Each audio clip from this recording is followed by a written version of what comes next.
Hello everyone. This is my last lecture of this whole course and which is related to the summary. So what we understand, what we learn from this course and what are the things I have explained you in the different ways.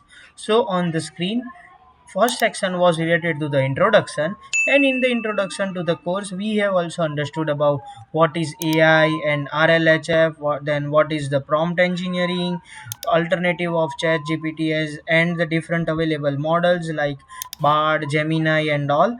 And also we understood about the prompt engineering, how it can be useful. After Hello that we everyone. proceed further for the PPT, where we understand about what is the PowerPoint presentation and why it is required, Hello how you everyone. can Welcome. get the content from the ChatGPT, right?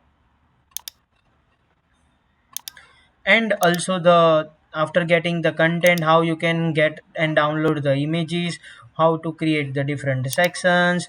And we did this all the exercise for the topic of learning and education. In that we have understood about the what is the learning, how to prepare for the examination, how to utilize this AI model for the exam paper clearance and to solve the exam papers and practice the different questions with the ChatGPT. Also, we understood about the career counseling and how to prepare study abroad. And with that, also we have created different slides. After that, what we understand about the different tools available. Like from the fetch the images from the globally, which is no copyright content, and also we have added the videos, interactive word art, background, slide background and all. So these are the different things we have understand about in the PowerPoint presentation, different tools availability. Okay, and after that we have provided animations and the transitions to present someone, how you can utilize these features, how you to practice by yourself, how to rehearse it. So these are the different things we understood in the section 5.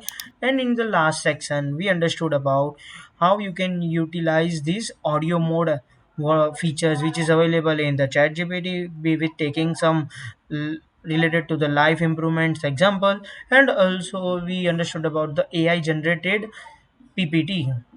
And at the end we have created one presentation in the one click with the available tools of AI, artificial intelligence. So by this way we have completed all the course or all the lectures required to bring or to upskill you in terms of artificial intelligence and the PowerPoint presentation. So I hope I was able to deliver you what is required in this presentation, and I recommend you to please recommend this course to your friends and students so that they can also leverage this opportunity for this learning and lifetime learning. Thank you so much and happy learning.